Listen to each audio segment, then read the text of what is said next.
Hello, everyone. Welcome to this episode on the most important Civil War battles.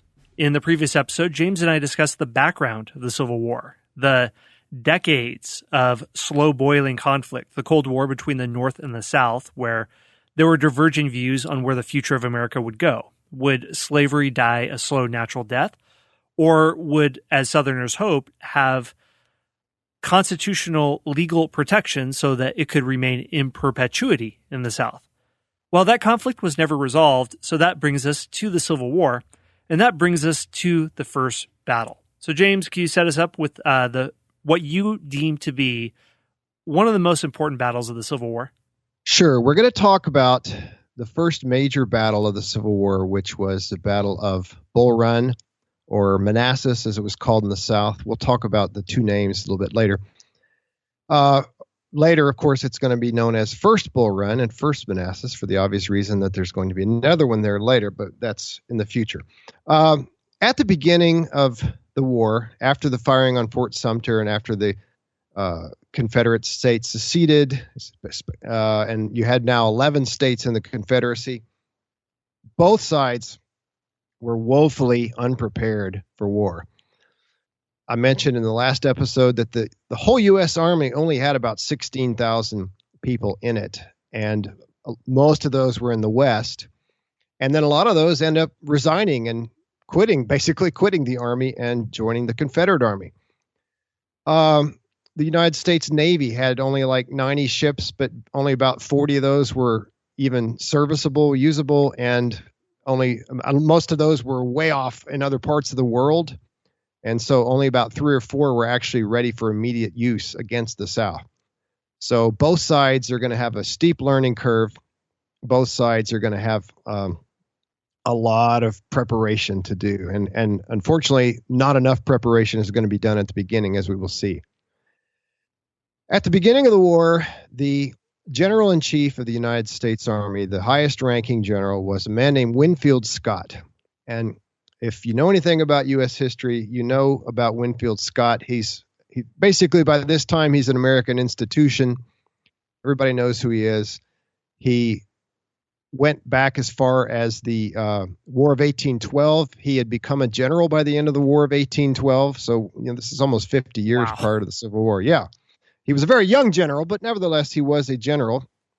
He had participated in the infamous Trail of Tears, in which 20,000 plus Cherokee and other Eastern Indian tribes were forced to go west to what is now Oklahoma. Scott was part of that. He wasn't a decision maker. He was just carrying out orders.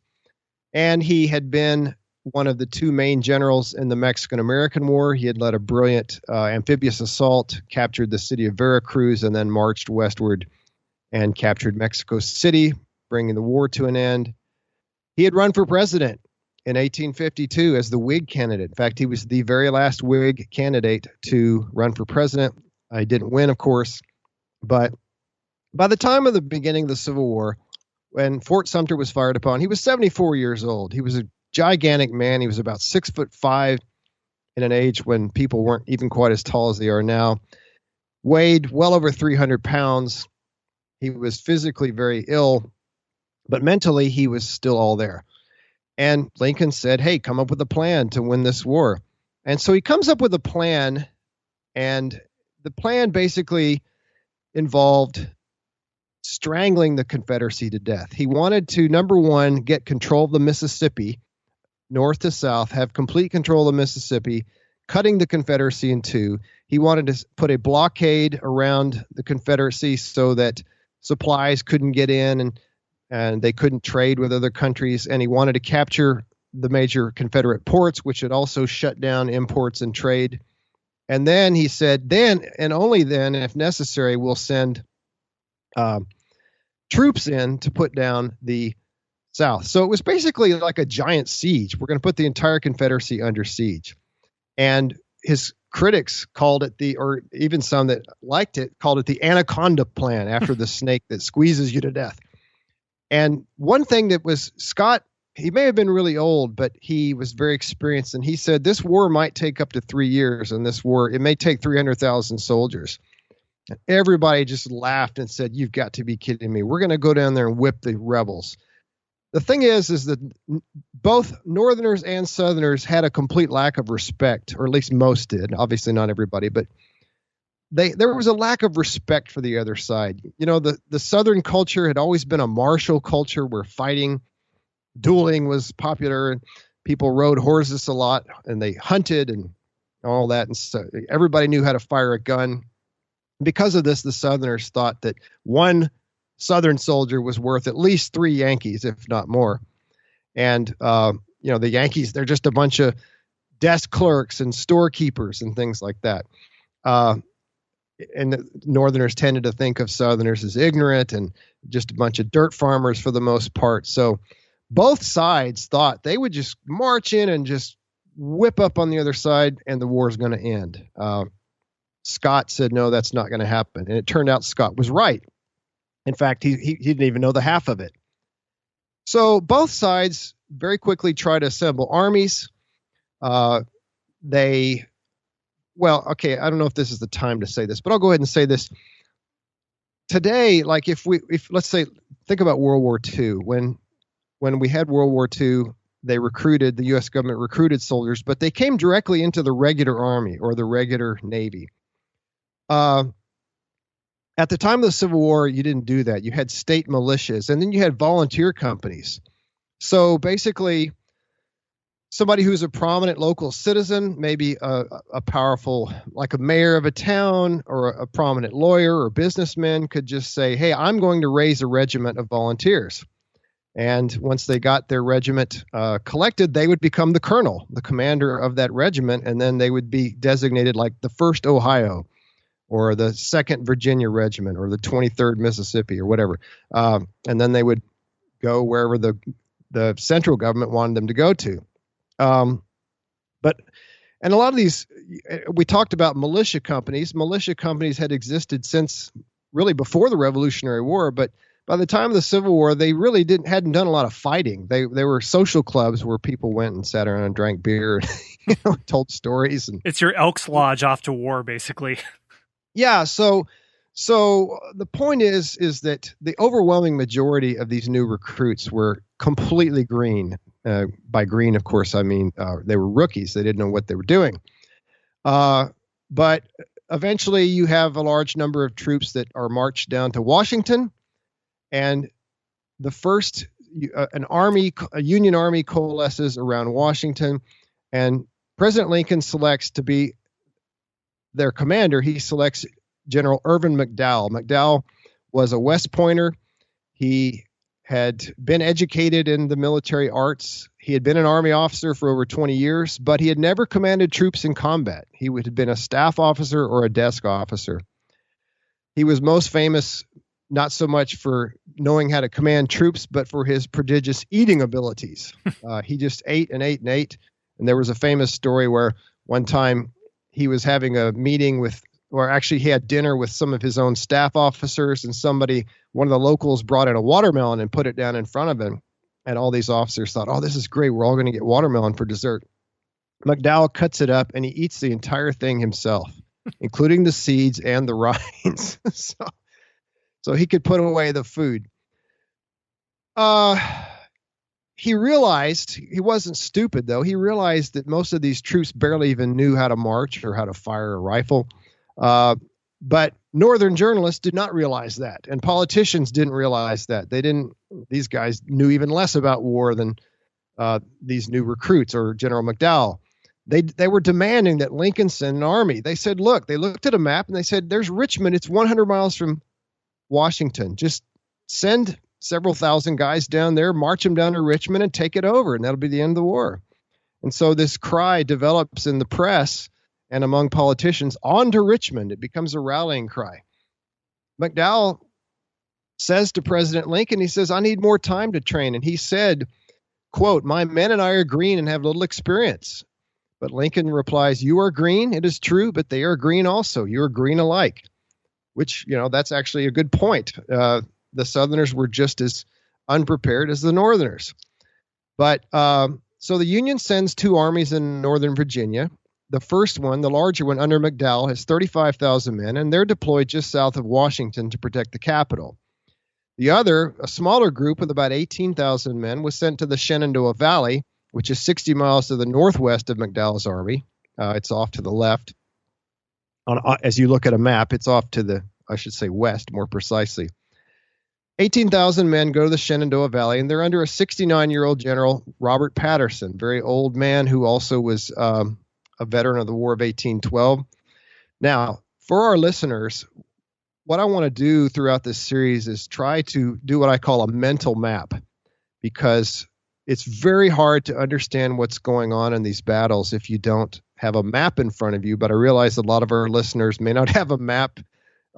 If you're driving your car, please don't pull out a map of Virginia. So let's do this visually. So the state of Virginia, I'm going to grossly oversimplify it, but I'm going to reach back into my math background, and I'm going to say it looks almost like a right triangle. Okay? Everybody know what a right triangle is? I think we're good. One angle's 90 degrees. In fact, if I've got any real math geeks out there, it's almost like it's a 5, 12, 13 right triangle. But anyway, take the right triangle and flip it upside down so that the longest side, the hypotenuse, is on the bottom.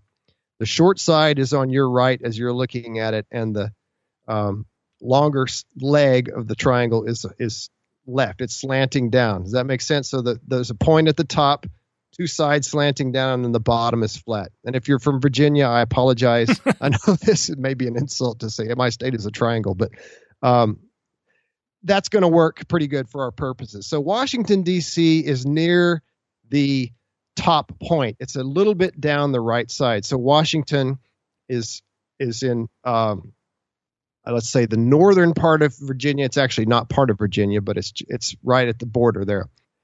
Shenandoah Valley is off to the left side as you're looking at a map of Virginia, or this right triangle that I've imagined here. And it kind of points, it goes from southwest to northeast. There's the Blue Ridge Mountains on one side and the Appalachians on the other side. And between there is a beautiful valley. I've been there before, and it's breathtaking land, but it's also a nice avenue for soldiers to march up from the, let's say, southwest Virginia, and march up, and it spits you out at the Potomac River almost. So it's kind of like a knife sticking up toward Maryland, which stays with the Union. We'll talk more about that next time. So opposing Patterson's army in the Shenandoah is 12,000 men under General Joseph T. Johnston. And the Confederate Army, there's another Confederate Army closer to Washington. It's near the town, what is now the town of Manassas. Back then it was a railroad crossing, 20,000. All right, so let me say that again. So imagine your map. Just south of Washington, you have 35,000 Union troops under McDowell. They are opposed by 20,000 under Beauregard, the hero of Fort Sumter. At least, well, a hero if you're a Southerner. He was the commander of the troops that fired on Fort Sumter. Now he's in Virginia, and he's opposing McDowell. And then to their left, or to their west, you have two more armies, a Union army with 18,000 under Patterson, and then another army of 12,000 under Joseph T. Johnston. All right. So hopefully that makes sense to people that are just listening and not able to. If you can look at a map, by all means do, because it helps a ton.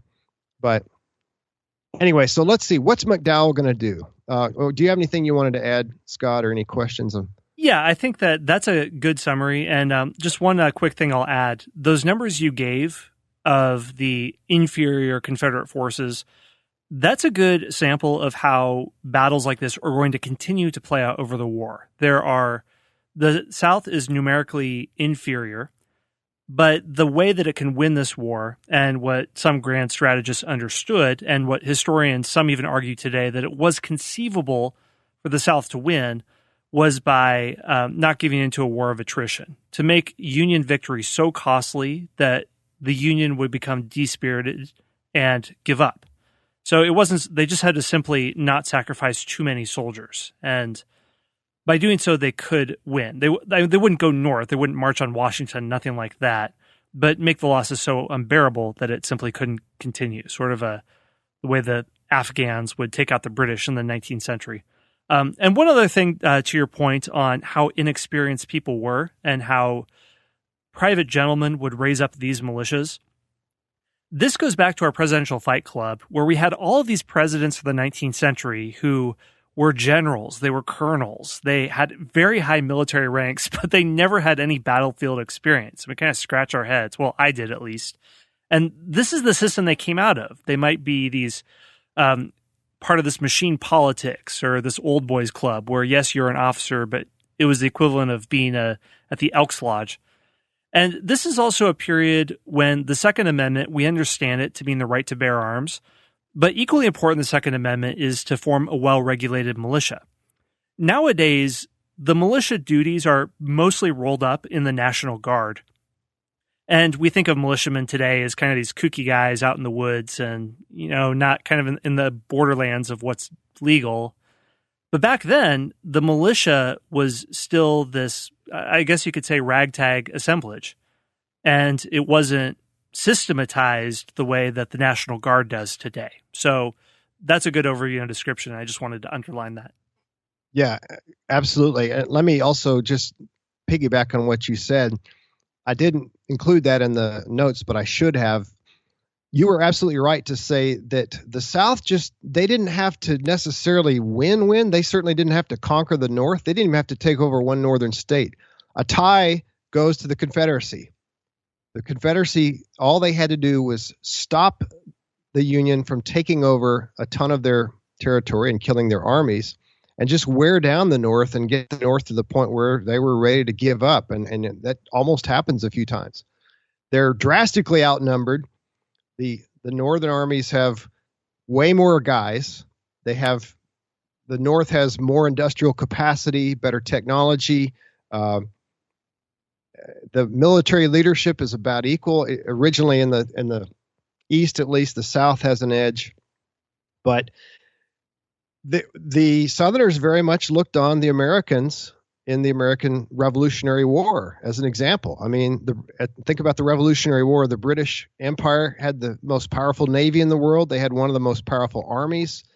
They had even more of an overwhelming advantage over the colonials than the North had over the South. And yet they won because they just made the British sick of it. They dragged it out, and the British just couldn't defeat them. So that was the inspiration for the South, definitely. Yeah, and you could point to examples as a student of history of Fabius Maximus, I forget which one, going head-to-head with Hannibal of Carthage. He just fights this war of attrition.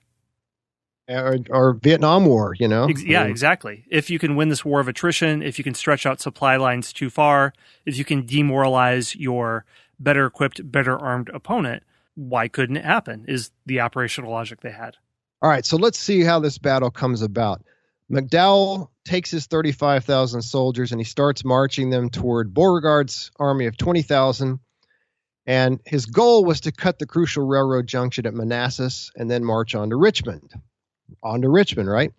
So Beauregard sees this force coming. He realizes he's way outnumbered, so he backs up. He makes a strategic retreat, and he goes back to Manassas, and there he could protect the railroad and the road to Richmond. Manassas is only 25 or 30 miles southwest of Washington, so they're very, very close. In fact, in some ways today, the town of Manassas that's grown up is kind of a suburb of Washington. So Beauregard finds a really good defensive position. There's a creek called Bull Run. That's where the name is going to come from. So Beauregard deploys his army of 20,000 along a 6-mile wide line right behind Bull Run. And if you think of this, I just want to draw, Bull Run is going roughly east to west or west to east. And so think of the Northerners coming down from the north. If you have a mental map, they're coming down from the top of the map, and they're going to hit this creek, and then the Confederates are behind it. A body of water is always a good defensive position because obviously the other side can't get to you until they cross this water, and it makes them very vulnerable when they do that. Now Beauregard realizes that he is outnumbered, and so he sends a telegram to Joseph Johnston, who, as we mentioned earlier, was in the Shenandoah Valley off to the west, and he said, please send reinforcements at once. The Union general that was opposing Johnston in the valley, the Shenandoah Valley, was, as I mentioned, the Union general was Robert Patterson, but his job was to prevent Johnson from escaping. It's Johnston with a T, by the way. So let's see if that happens. Now, a lot of the funny thing about this battle, it's not funny, funny, but it's ironic, is that a lot of Washington's high society, so politicians and other wealthy people, they go out to watch the battle. They take picnic baskets. They take champagne. They're going to sit there and they're going to watch the bluecoats whip up on the rebels, or at least they think, like it's a ball game or something. McDowell, he gets pretty close to Bull Run Creek, and he sends one division. I'll talk about what a division is in a minute. For now, it's just one part of his army. He sends it on his left, which is on our mental map. It's on the right-hand side. It's the east. He sends a division to probe the Confederate defenses near Blackburn's Ford, which is one way to cross the river, one place where you can cross it. It's on the Confederate right, the east side of the battlefield, as I mentioned. But they get driven back. They were repulsed by a Confederate brigade under James Longstreet. And I just can't resist adding that one of Longstreet's, we're going to talk a lot about Longstreet in the future, but one of his subordinates was a man named Colonel Jubal Early. Ha ha ha. My great-great-great-great-grandfather. No, I'm just kidding. There's no relation. But my personal favorite general, Jubal Early. We'll talk about him too later. McDowell decides, well, I can't get across there. They're too strong, so I'm going to go the other way. So he's going to send some group around the other side. Meanwhile, in the Shenandoah Valley, Joseph Johnston's army slips away. Patterson lets them get away, and they board rail cars headed for Manassas. So they're going to get there pretty quickly because they're not just marching, they're riding a train.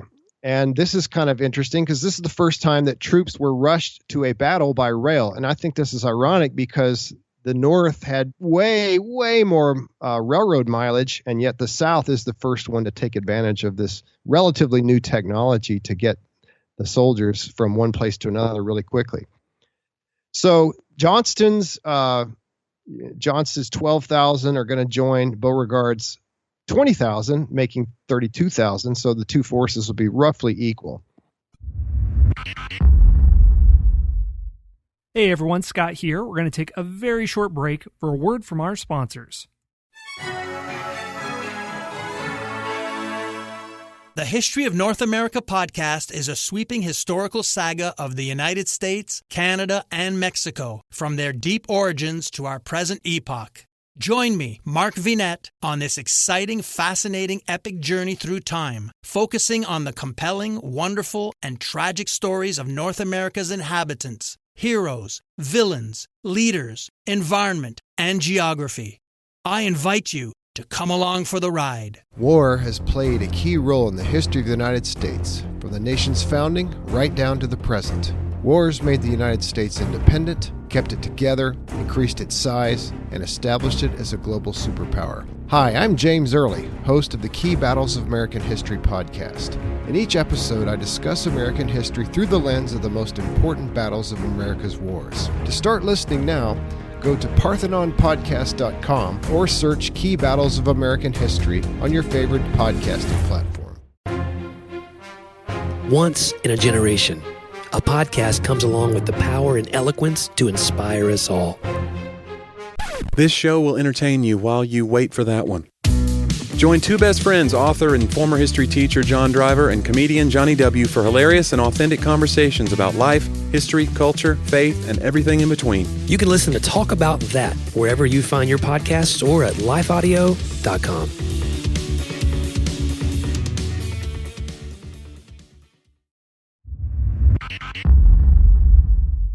I'm glad you mentioned that, just kind of as an aside, with the railroad, that the Civil War, something people don't realize, was a period of tremendous technological innovation. We think of World War II with that, with the atomic bomb or fighter jets. But here, like you said, railroads become critical for supply lines, steamships going up and down rivers. You have air reconnaissance for the first time. I mean, with hot air balloons. Yeah. And this is, I would say, the most important thing. Canned food. Yes. A logistician would have wept tears for joy a century or two earlier if he could have seen that innovation. So, more important than any rifle, any weapon, feeding your troops with canned food, that right there is just it's what makes planners weep with joy. Absolutely. Now, I want to take a side note here, kind of an excursus or just kind of step off to the side. And I want to discuss a few terms that Scott and I are going to be throwing out a lot in case, not all of our listeners are probably big experts on military stuff. So real quickly, there's three basic types of units that are going to be used in Civil War combat. The first is infantry, and that's basically ground troops. It's just men with rifles marching around, shooting each other. Then you have cavalry, and that is people on horses, horse soldiers, which had been around for a long, long, long time. It's not going to be around too much longer, just another 50 years or so after the Civil War. Cavalry is not as important in the Civil War as it used to be. As for combat, it is very important for scouting and for reconnaissance. But we'll talk a little bit about cavalry as we go along. And then you have artillery, and artillery is just big cannons, or not individual cannons, but entire batteries. A battery is a unit of several cannon. Now, let's also talk about how armies were organized. I'm going to use some of these terms. I'm going to try not to get too much into the nuts and bolts of, okay, so the third Ohio Regiment did this and this, blah, blah, blah, blah. I don't want to get too nitty gritty, but I do want our listeners to know that the basic unit of an army in the Civil War was a company. A company was roughly 100 men commanded by a captain. And I'm going to put an asterisk by all these numbers, and hold on a second. I'll explain why I'm doing that in a minute. But a company was supposed to have 100 men, and it was commanded by a captain. And then you would put 10 of these companies together, and you'd get what's called a regiment. A regiment had 1,000 men, theoretically at least, and it was commanded by a colonel. A brigade would have 2 to 4 regiments. That's the next level up. Okay, so again, company has 100. Put 10 of them together, you get a regiment. Then you take 2, 3, 4 regiments, and you get a brigade. So it would have 2,000 to 4,000 men, usually under a brigadier general. That's a 1-star general. And then you would put 2 or 3 or 4 brigades together to be a division, and that would be under a major general, which is a 2-star general. And then later you had bigger units still called corps, C-O-R-P-S, like the Marine Corps. And that would be 2 or 3 divisions, so 30 to 40 to 50,000 men. And then an army was 2 or more corps. An army was the largest unit. And in the South, they were typically commanded by a 4-star general. In the North, you didn't have any generals higher than 2-star until Grant is promoted later on, but more on that later. So the army is the largest unit. Within an army, let's go back down. So the army is the biggest. Then within an army, you had 2 or 3 corps. A corps is divided into 2 or 3 divisions, or maybe 4 sometimes. A division has brigades, 3 or 4. Brigade has 3 or 4 regiments, and a regiment supposedly has 10 companies. Now, here's the asterisk. These are paper strengths. These are the strengths of the units at the beginning of their formation when they're first founded, and not even always that. But as we know, when you have, as one general famously said, war means fighting and fighting means killing. So as people got killed off, these regiments and all these units got smaller and smaller. And the Army didn't replace them. Like in, let's say, World War II, Vietnam, if a regiment shrank, then the Army would just send more people in to fill in for the ones that had been killed or wounded. But that didn't happen in the Civil War. They preferred to just make brand new regiments. So by the end of the war, you had regiments that started with maybe 900 or 1,000, and they ended up with like 200 or 100. So it's just to say somebody had 10 regiments under their command does not automatically mean they had 10,000 people. It probably meant a lot less. All right, and then one other thing on terms, I'm going to use the term Union, Yankee, Blue Coat, and Federal. I'm going to use those all interchangeably because you just get tired of hearing the same thing. Union, union, union, union. Okay. So when I say Yankee, I don't mean that disparagingly, but that's what the Southerners tended to call the Northerners. For the Southerners, I'll use Confederate or Rebel or Gray Coat, or, well, I don't have another one for that. Gray Coat, because most of the Confederate Army wore gray uniforms, at least the coat, and most of the Union wore blue coats. And then finally, you had volunteers versus regular army. As I mentioned before, the regular army at the start of the Civil War was 16,000 soldiers. The regular army units, obviously a bunch of those left to go to the Confederacy. So let's say, I don't know, maybe you had about 10,000 or 11,000. A lot of these had to stay out west, but the ones that actually did come to fight in the Civil War, they kept them all together. So, which was probably not a good idea. So instead of, spreading out the regular army troops so that they could train these new volunteers, they kept them together as kind of elite units. So most of the units that fought the Civil War were volunteer units. And we mentioned that earlier. It would just be a bunch of guys, like maybe Scott Rank. Scott Rank says, hey, I'm a professor. I'm going to get together 1,000 of my students. And now I am Colonel Scott Rank of the 2nd Kansas Volunteer Regiment. And then if Scott survives, maybe eventually he'll become a general. But that would be the most pathetic fighting force in the entire war. I can guarantee that. Well, your quick study, you might actually surprise yourself. But anyway, so that's just some military terminology that I'll be using throughout this series. What do you think, Scott? Yeah, and thank you for that really great breakdown, because I still stumble over those terms. One other thing I wanted to mention is that a lot of what informs this structure of the military, and not just the structure, but a lot of the tactics and strategies that come out, has to do with a short, pudgy Frenchman by the name of Napoleon. Napoleon has obviously been dead for a very long time by the time the Civil War happens, but his influence casts a very long shadow among the instructors and the military strategists in the United States. That's because what we mentioned earlier is that many of the general officers on both sides of the war received their military training at West Point. And you can actually pinpoint the influence to one professor named Mahan, who was a professor of engineering and the art of war from 1830 to 1871. Mahan actually studied in France. He knew French. He started Napoleonic clubs in West Point. Studying French was popular there. And he passed on this fascination to his cadets. A lot of that transfers to Lee, and we'll see Lee later. And I don't know a lot about the Civil War, but one area I do know is where Lee kind of falls short in some areas of using Napoleonic tactics in an age where that doesn't always work. But one of the first things Lee does upon assuming command, he establishes an army corps modeled on Napoleon's. He creates a cavalry corps and relies on subordinate officers to fight the battles while he remains in charge of the overall strategic plan. So this is a very Napoleonic understanding of how to wage battle and how you put troops in different areas, you defend distant borders and all other sorts of things. So we'll come back to that theme a lot more when we look more specifically in tactics of battles later on and people like Lee, but that's something that figures into how armies are configured.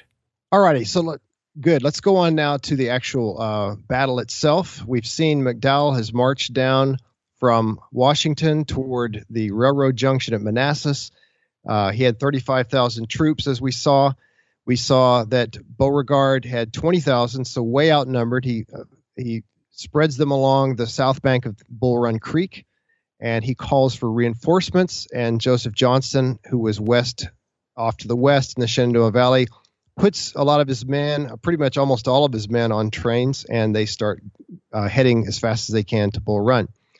McDowell had sent a little force, just a minor of division, to probe the Confederate defenses on the east, which if you're still doing the mental map, that's on the right-hand side. Jubal Early single-handedly jumps out and defeats the Bluecoats. No, I'm just kidding. But James Longstreet, General Longstreet, and Early and some of his other subordinates push back the Federals. So McDowell says, no, it's too strong there. So he sends a bunch of his brigades. Remember, brigade is about maybe 2,000, 3,000, 2 to 4,000, let's say. He sends them over to the Stone Bridge, which is on the Confederate left or the west side of the battle. So all the way on the other side of the Confederate line. He says, I can't get over on the east, so I'll try the west. Their job is to keep the Confederates busy, so they don't really do a full-scale attack. They just kind of do what's called a demonstration, where you march forward and you shoot a little bit, but you're not really trying to push back the enemy. And then McDowell sends several other brigades around the Confederate left as a flanking maneuver. And that's a thing we're going to see again and again in Civil War tactics, is a flanking maneuver. Whereas instead of hitting your enemy head on, which usually results in disaster for the attacker, you try to go around the side and try to get behind them.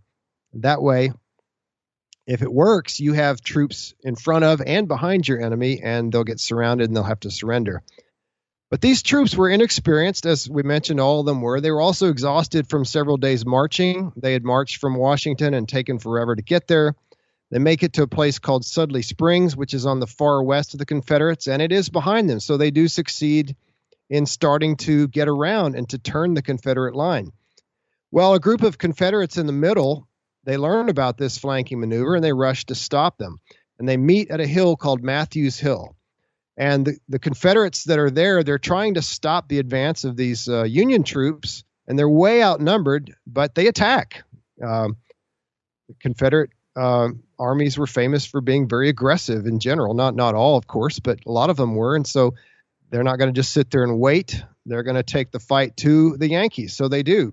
And so a fight breaks out on the left side or the west side. And both sides rush more forces into the battle lines, and one Confederate brigade is led by a man named General Barnard B., and you'll see why I mention his name in a minute. The Federals ultimately have many more men and cannon, but the rebels hold them for about 2 hours. Despite being outnumbered, the Southerners put up a good fight, and they're finally forced to retreat off of the one hill called Matthews Hill to another hill called Henry Hill. It's to the east or to the left on our mental map. It's called that because there's a house on top of it that was owned by the Henry family. Surprise, surprise. And it looks like the Northerners are winning. They've pushed back the Southerners. They may well succeed in getting around the left side of the Confederate line. And McDowell even rides up among his troops crying, "Victory, victory." So it's looking really good for the North at this time. Let's go to the afternoon of, this is July 21st, by the way, July 21st, 1861. I failed to mention that earlier. The Confederates regroup, reform on the back slope of Henry Hill, and they're joined by a brigade under a man named General Thomas Jonathan Jackson. And he's going to have a really big future. General Thomas Jackson was a West Point grad, like a lot of generals, as we've already mentioned. He had fought in the Mexican War and done very well. He had gone on, stayed in the Army. He ended up being a professor. He got out of the regular Army, but he was made a professor at the Virginia Military Academy. And he was a very interesting character. We don't have time to go into all of his personal quirks, but extremely religious man. He saw himself kind of as one of the Old Testament warriors in the past, like a David or a Gideon or somebody like that. Jackson marches in there with his brigade, and they're fresh, and they have a large number of cannon, and they just establish a firm position. And General B, his troops are all disorganized, and they've retreated from the other hill. He finds Jackson. He tells him, "General, they're beating us back." Jackson calmly replies, "Sir, we will give them the bayonet." And B turns around and he hollers at his troops, and he says, "There's Jackson standing like a stone wall. Rally behind the Virginians." And that term Stonewall becomes Jackson's nickname. And here a legend is born, Stonewall Jackson. There you are. That's a story. That is one of my favorite stories. Yes. So the Union Army is still back on the first hill that we mentioned, Matthews Hill. And they're planning to attack the Confederates on the Henry Hill, but they delay for like 2 hours. They take their time. They're disorganized. As we mentioned, they're green, they're rookies. They finally move to attack the Confederates on Henry Hill, but the attack is piecemeal. In other words, not everybody attacks at the same time. One regiment comes up, then another one, then maybe two, but they don't all join together to attack. They send 11 cannon crews. They take up positions on both sides of the Henry House. The Henry House is on top of Henry Hill, and on the top story, it's a 2-story house, on the second floor, there's an 84-year-old widow named Judith Henry. She's lying on her deathbed. The Union artillery are decimated by their Confederate counterparts, so the Confederate cannon are tearing up the Union cannon. Union infantry move in to try to shore up the Union cannons, but they're driven off by a Confederate cavalry commander named J.E.B. Stuart, James Ewell Brown, I believe, Stuart. He's going to have a big future too. And Confederate infantry finally decide, we're going to take those Union cannon, and they attack. Jackson tells his men to yell like furies. And this is another famous Civil War legend, the rebel yell, the famous rebel yell, which I'm not going to try to do one, but it was basically, from what I've read, it's screaming like a banshee, just a really high-pitched yell, which scares the crap out of the Union forces that hear it. Union infantry rush in to meet these Southerners who are attacking and screaming like furies. The fighting goes back and forth. But, as I mentioned, Johnston's army had been sending troops over via rail, and they begin to arrive, and so they're fresh, they're ready to fight. They join the Confederate Army, and they gain the upper hand, and they start pushing the Federals back. You do have some Federal reinforcements arriving, but it's too little and it's too late. The Confederates are flanking them. In other words, they're getting around their side, and they're pushing them down the hill, and the Federals begin to retreat. They retreat very quickly. They cross back over Sudley Ford and the Stone Bridge, and they bug out, and they start heading back to Washington. The disorganized Confederates chase them, and the Federal retreat largely turns into a rout. Now, I always tell my students, I say, do you know what a rout is? Of course, no hands go up. So I say, okay, there's two ways to retreat. One is with your backing up. You are facing your enemy. You're going slowly. You're shooting as much as you can. That's an organized retreat. You're with your companions. A rout is when you just run for your life. Every man for himself. You toss stuff off to the side, and that's exactly what Union soldiers do. Some of them toss away their gear. They toss away even their guns. And these civilians, remember how we talked about civilians came down to watch the show? Oh, yeah, champagne and picnic baskets. Oh, yeah, well, that doesn't work out too well. They start to flee, too, and they get tangled up with the army, and it's just a really big, massive mess. It's a disaster. Not all the Federal troops panic and run for their lives. Some of them do a more or less organized retreat, but a lot of them, they run like heck, and they don't stop until they get to Washington. Jefferson Davis arrives on the field, and he urges the army to pursue the Federals. But the Confederates, as we said, they're just as green, as Lincoln had said, they're just as green as the Federals. They're too disorganized. They're tired. It's hot in Virginia in July. They're exhausted, and they just are not able to pursue very far. So turns into a major Confederate victory. It looks at first like the Union is winning, but then the Confederates turn the tide, due in large part to the reinforcements that came via rail, Joseph Johnston's troops, and it turns into an absolute Union disaster. Yeah, I'd like to see some assessment of this, because there's a lot of things I'm curious about. So what are some resulting consequences that you see, some of the main points? Well, there's several. First of all, the level of the deaths and the casualties, and I'll define what a casualty is in a minute, but just the massive carnage was something that Americans had never seen before. It was the bloodiest battle in American history up to that time. Now, let me define what a casualty is for those who are not big experts on military history. A casualty is somebody who is either killed, somebody who is wounded, somebody who is captured or missing. And missing just means they probably ran away, they got lost, they might have crawled off and died, and nobody ever found their body. But the Union casualties totaled 2,700 soldiers, 500 killed, 1,000 wounded, 1,200 captured or missing. And that 1,200 captured or missing, that's huge. There were a lot of Union prisoners taken. Confederate casualties totaled about 2,000, so less than the Union. They had about 400 killed, about 1,600 wounded, but only 10 captured or missing. The Union Army ends up being demoralized. They end up back in Washington, and there they're going to have to regroup, and they're going to have to undergo much training. It's really a baptism of fire.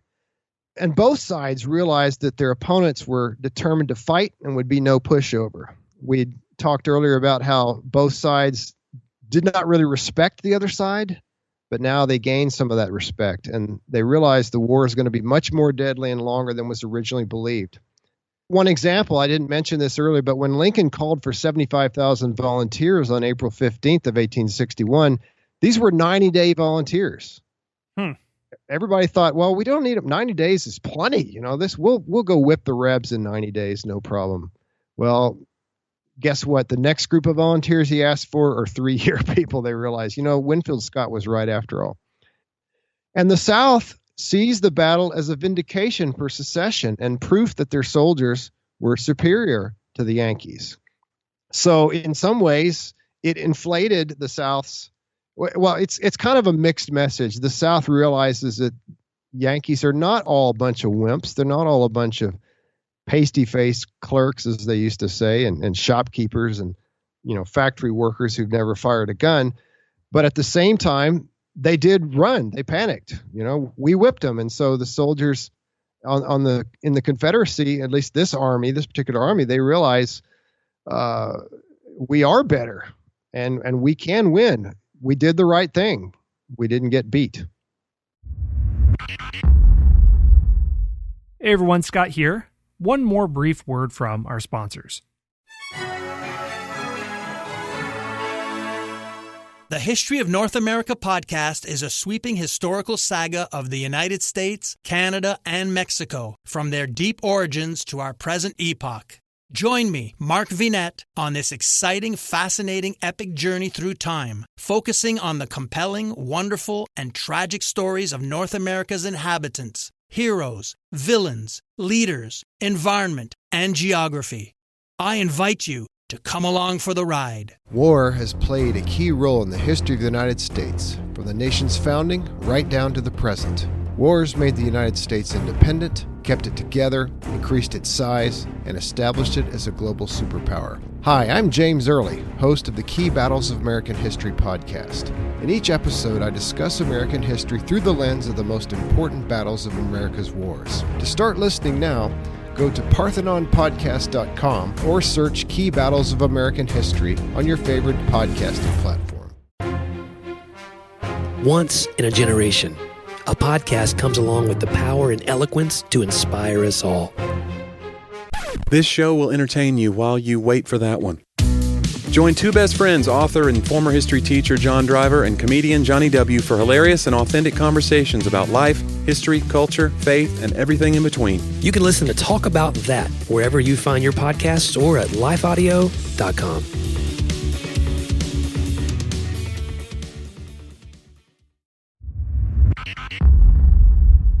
That is just as an aside, in military history, going back way into the ancient world through the medieval world, a lot of combat death or casualties don't happen when there's a melee or the two are meeting in open pitch battle. When you see a slaughter, when you see a lot of a side killed, it's almost always in this rout when they're fleeing. An organized retreat will be a fraction of the casualties of a rout, but and an armchair tactician might say, well, why don't you do it organized? Well, tell that to someone, in the pitch of battle and gunfire going around, especially to someone who is not trained, which is the critical element here. But what you mentioned, James, about the feeling of superiority, I found a quote from a Richmond Examiner editorial on September 27th, 1861, that talks about this confidence swelling through the Confederacy. And it says, "The Battle of Manassas demonstrated at once and forever the superiority of the Southern soldiers, and there is not a man in the army, from the humblest private to the highest officer, who does not feel it. The enemy know now that when they go forth to the field, they will encounter a master race." Definitely a term that has different connotations in the 19th century than 21st century. But the consciousness of this fact will cause their knees to tremble beneath them on the day of battle. So yeah, it just sounds like they're drunk with pride after this first battle. Yeah, not a lot of humility there. They're gonna learn differently pretty soon. But for now, let them think that, huh? Right, yeah. Before we wrap up, I want to bring out a few things that are kind of like trivia or human interest, just things that will make this battle even more interesting. One thing was a big problem is that neither side had standardized uniforms at this time. Some Confederates wore blue. In fact, General Jackson, Thomas Jackson, who becomes Stonewall Jackson, at this point, he was wearing his old Army uniform, and it was blue. Some Federals wore gray. Some wore red. There were units called Fire Zouaves who tried to dress like they were Turks or something, or Algerians. Zouaves, some wore plaid. There were Scottish units. I know there was even one unit, I looked it up, but I've forgotten the name. There was one unit in North Carolina that wore like Revolutionary War style uniforms. I mean, like 3-corner hat, and the super long coat. Some men didn't have a uniform. They wore civilian clothes. And this lack of a standard uniform on either side led to a lot of confusion. Sometimes, like here you are, a Federal regiment, and you see these guys coming up towards you in blue, and you think, oh, great, they're coming here to reinforce us. And all of a sudden they start shooting at you. So there was a lot of mistaken identity. There was even friendly fire. Now, the name of the battle, the North called it the Battle of Bull Run, which was, as we mentioned, the name of the creek that ran through the battlefield. The South called it the Battle of Manassas after the nearest town or railroad junction. And that's a pattern that's going to hold up to through most of the Civil War. It's very confusing for someone who is first studying the war because almost every battle has two names. And to this day, every now and then, if you say the Battle of Bull Run to a proud Southerner, they'll go, oh, you mean Manassas. But another thing, too, that I think is very interesting is that the two main generals, McDowell and Beauregard, they were classmates at West Point.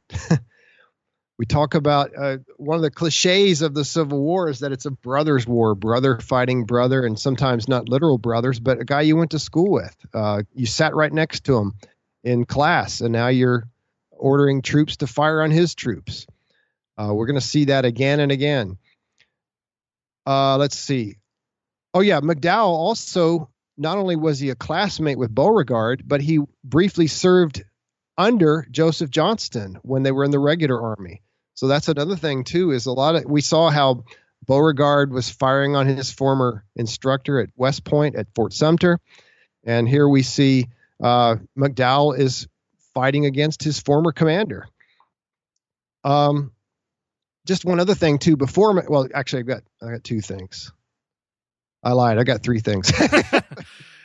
I'll try not to do more, but because I don't want our listeners to get impatient and turn us off. But before McDowell marched toward Manassas, he made his headquarters in Arlington, Virginia, in the home of, can you guess?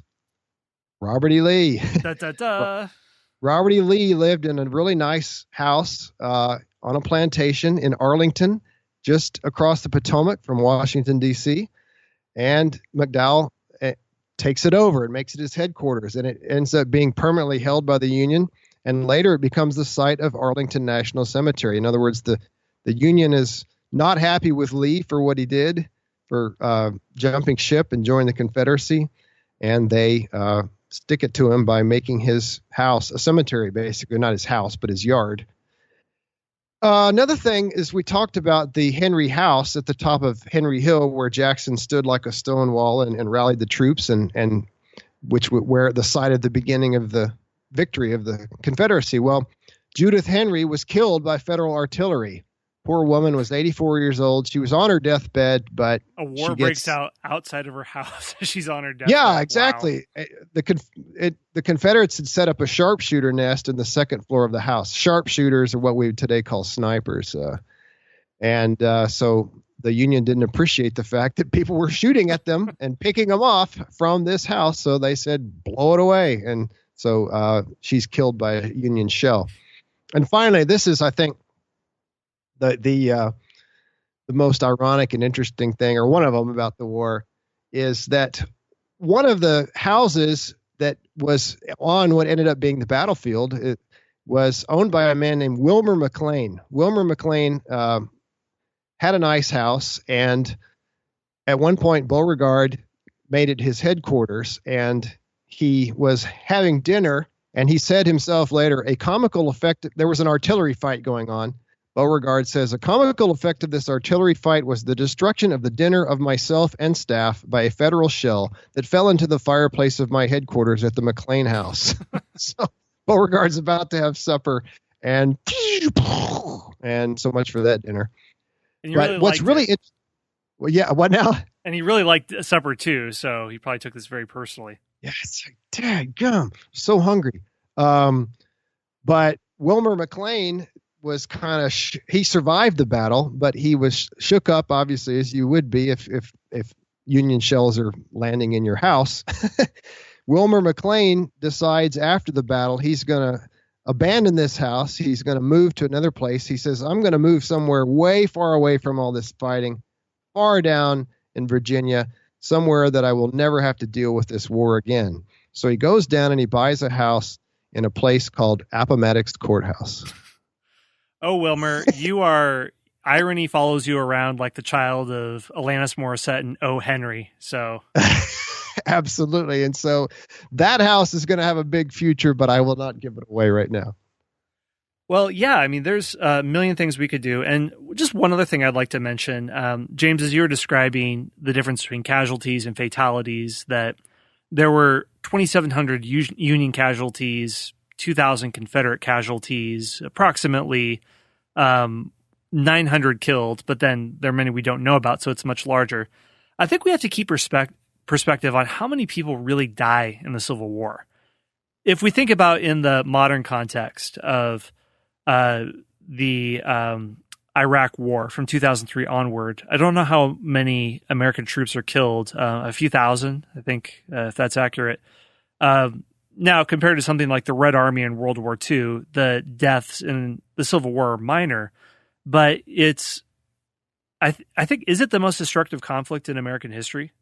Yeah, the Civil War, when I was going through school as an undergrad, they used to say about 620,000 were killed in the Civil War, but in the last 10 years or so, that's been estimated upward. In other words, they now think it's about 750,000. So, and about 3 million men total on both sides served in uniform. So if you think about that, 3 million men were in the Army or Navy, mainly Army, and 750,000 died. That's 1/4.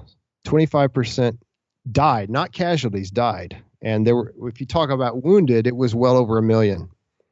I mean, for all the people killed in World War II, at least on the American side, for the Civil War, it's a much higher rate. This is total war on both sides. So the World War II war effort of everyone taking part, how much higher would that have been when there are an equal number of people getting involved, yet the population is smaller?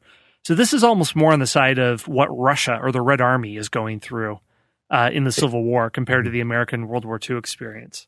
It just about is. I think I saw about, I don't know what the current statistic is, but I know that I used to read that 1 out of every 4 adult white males in the South died during the Civil War. 25%.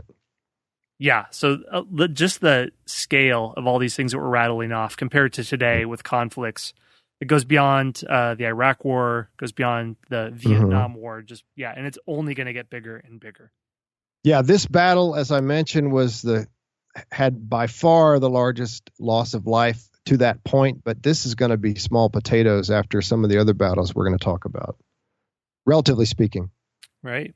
Well, a lot to unpack here, but we'll do that in future episodes. Next, we will look at what is happening out west in the border states. Thanks for listening to the Key Battles in the Civil War podcast. Be sure to subscribe to the show in the podcast player of your choice and leave us a rating and a review. This helps us grow and reach new listeners.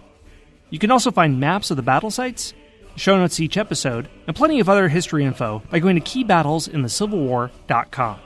Thanks for listening, and see you next time.